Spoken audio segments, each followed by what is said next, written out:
To the north of the Ganga was the great kingdom Kosala, made fertile by the river Sarayu. Its capital was Ayodhya, built by Manu, the famous ruler of the Solar dynasty.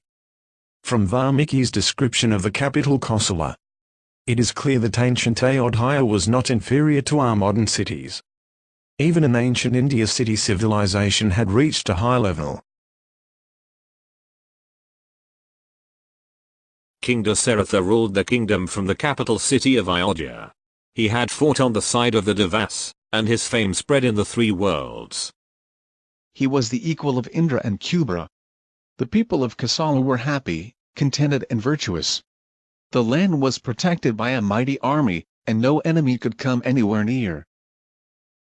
It contained forts with moats around them as well as many defensive installations, and true to its name, Ayodhya defied all enemies.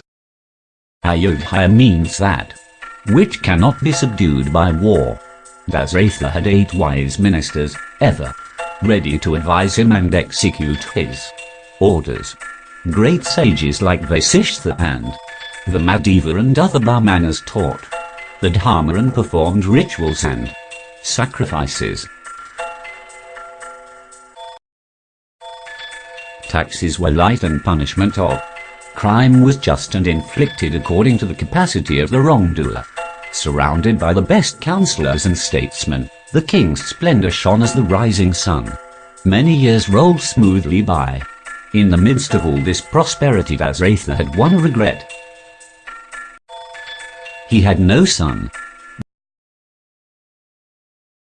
One day in early summer he thought of performing a horse sacrifice for progeny.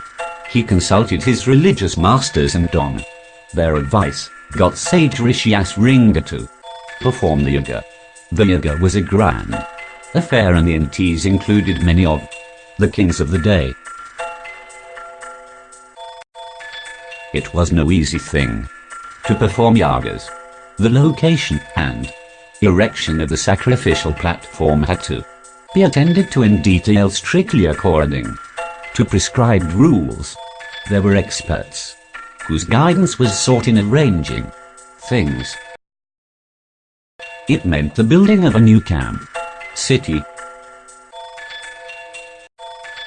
capable of accommodating tens of thousands and providing hospitality and entertainment for the entities who included the princes and sages of the land. In short, yagas in those days were something like our present-day state-sponsored big-scale conferences and exhibitions.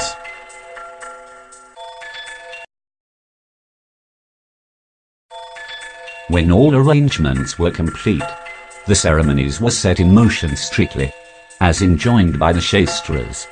Contemporaneously with the yaga in Ayodhya, there was a conference of the Devas in heaven. The Devas complained to Lord Brahma that Ravana, king of the demons, drunk with the power acquired by the boon granted to him by Brahma, was causing them untold misery and hardship.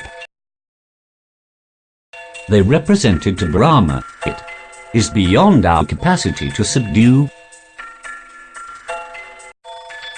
conquer, or kill Ravana. In the security of your boon, he has grown wicked and insolent, and ill-treats all, even women. His desire is to dethrone Indra. You are our only refuge, and it is for you to devise a method by which Ravana can be slain and his despotism ended."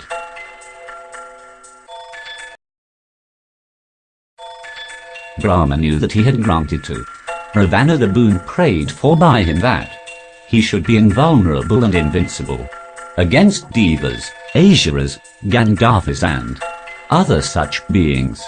In his arrogance, Ravana did not care to ask for security against mankind. As Brahma revealed this fateful omission, all the gods rejoiced and turned to Vishnu, absolutely surrendering themselves to Hari. The Devas begged him to be born as a man and put an end to Ravana and his atrocities. Hari agreed and assured the Devas that he would be born as 4 sons of King Dasratha, who was then performing a sacrifice for progeny. As the ghee was poured into the fire and the flames shot up to meet it, from out of the flames came a majestic figure, resplendent like the noonday sun, holding a bowl of gold. Calling King Dasratha by his name, the figure said, "The Devas are pleased with you and are answering your prayer.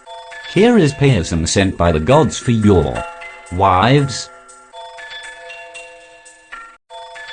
You will be blessed with sons if they drink this divine beverage."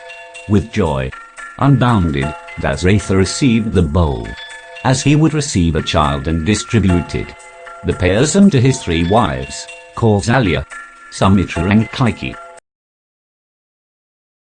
He asked Kausalya to drink a half of the payasam, and he gave a half of what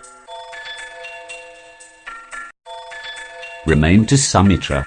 Half of what was then left was drunk by Kaikeyi, and what remained was given to Sumitra again.